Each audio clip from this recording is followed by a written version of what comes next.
হাসনাত আব্দুল্লাহ যে পুরো বাংলাদেশের গর্ব, আমার স্ক্রিনে থাকা ভিডিওটা তার প্রমাণ। আমি কয়েকটা বিষয় জানানোর জন্য এখানে আসছি।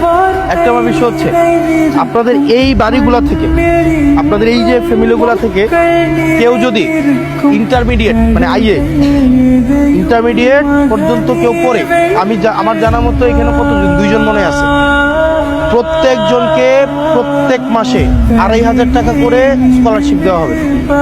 আমি মনে বুঝাইতে পারি না, বুঝছেন?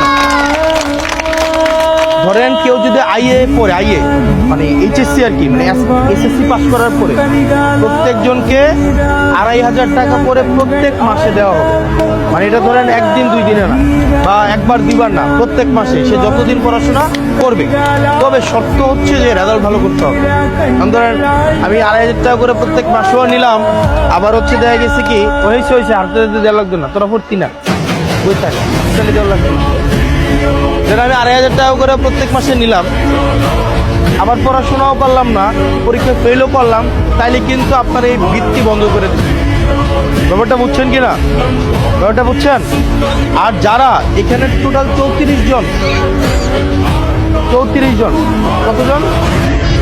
টোটাল 34 জন যারা পড়াশোনা করে, তাদেরকে আজকে প্রত্যেককেই একটা নির্দিষ্ট পরিমাণ, কাউকে 5,000 টাকা, কাউকে 3,000 টাকা, ন্যূনতম 2,000 টাকা আপনার হচ্ছে শিক্ষাবৃত্তি আজকে দেওয়া হবে।